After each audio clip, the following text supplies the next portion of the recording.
পেঁয়াজু তো অনেকেই খেয়েছেন, কিন্তু আমার মতো করে ডালের বড়া খেয়েছেন কখনো? একবার খেলে বুঝবেন এতদিন কি মিস করছিলাম।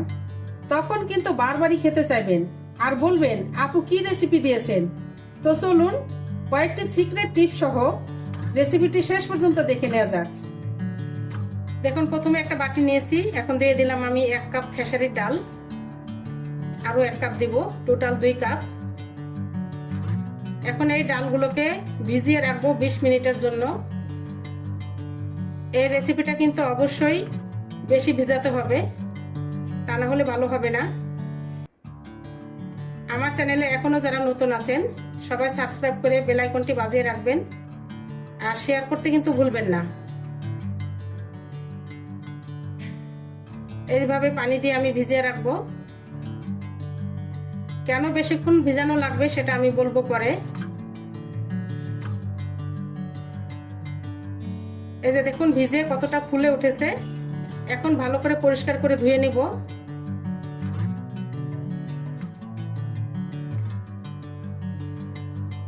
এই যে ধুয়ে নিয়েছি। আর এখানে নিয়েছি আমি কয়েকটা কাঁচামরিচ, বড় সাইজের একটা পেঁয়াজ আর কয়েকটা রসুন। এগুলো আমি ডালের সাথে একসাথে মিক্সার করে নিব।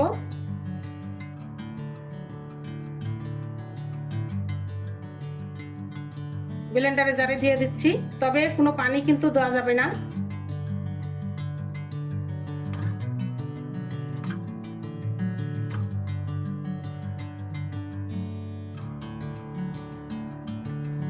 এই যে আমার মিক্সার হয়ে গেছে।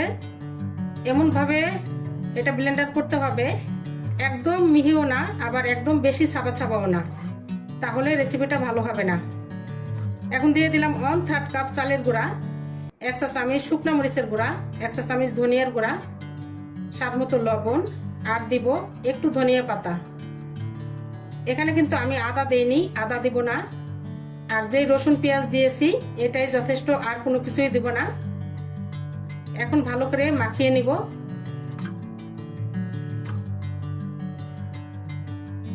এভাবে হাত দিয়ে মাখিয়ে নিচ্ছি ভালো করে। আর একটু লবণ লাগবে।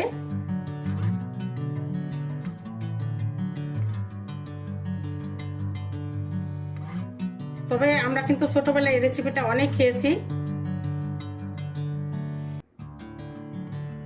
এখন একটা প্যান নিয়েছি, দিয়ে দিলাম সরিষার তেল অল্প করে। আমি একদম অল্প তেলে ভাজবো। এইভাবে শেপ দিয়ে আমি দিয়ে দিচ্ছি একে একে। আমরা যখন ছোট ছিলাম তখন কিন্তু এইভাবে শীতের সময় এইভাবে ভেজে দিত। ছোট মানে সকালবেলা ভাত রান্না করতো, গরম ভাতের সাথে আমরা এইভাবে খেতাম, অনেক ভালো লাগতো। এই বড়া দিয়েই 1 প্লেট ভাত খেয়ে নিতাম। আর ছোটবেলা থেকে আরেকটা জিনিস দেখেছি, আগে কিন্তু সরিষার তেল বেশি ব্যবহার করতো, তখন কিন্তু সয়াবিন তেল একদম খেত না। আর যখন আমার মা কাকিরা কেউ মানে গরিব যারা ছিল তারা তেল ধার নিতে আসলে সরিষার তেল দিত না। কেন দিত না? মানে তারা সরিষার তেল দিতে পারবে না, সয়াবিন তেল দিবে এর জন্যে। আর এখন দেখেন সরিষার তেল কেউ খায় না, সয়াবিন তেলই সবার প্রিয়। তো এইভাবে অল্প তেলে আমি ভেজে নিব।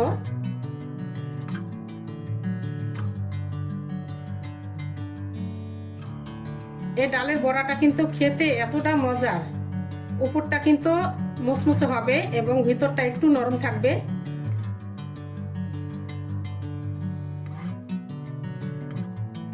এই পর্যায়ে কে কোন জায়গা থেকে আমার ভিডিওটি দেখছেন অবশ্যই কমেন্ট করে জানাবেন। আর আমার রেসিপিটি কেমন হয়েছে সেটা জানাতে ভুলবেন না। এই যে দেখুন হয়ে গেছে, অনেকটা কিন্তু মুচমুচে হয়ে গেছে। আর ওইটুক তেলেই কিন্তু ভেজে নিয়েছি, আর কোনো তেল দেইনি। দেখুন আর তেল নাই কড়াইতে। এভাবেই কিন্তু অল্প জালে আমি মুচমুচে করে ভেজে নিব। দেখুন কতটা লোভনীয় হয়েছে। তো সবাই একবার হলো ট্রাই করবেন। সবাই ভালো থাকবেন। আল্লাহ হাফেজ।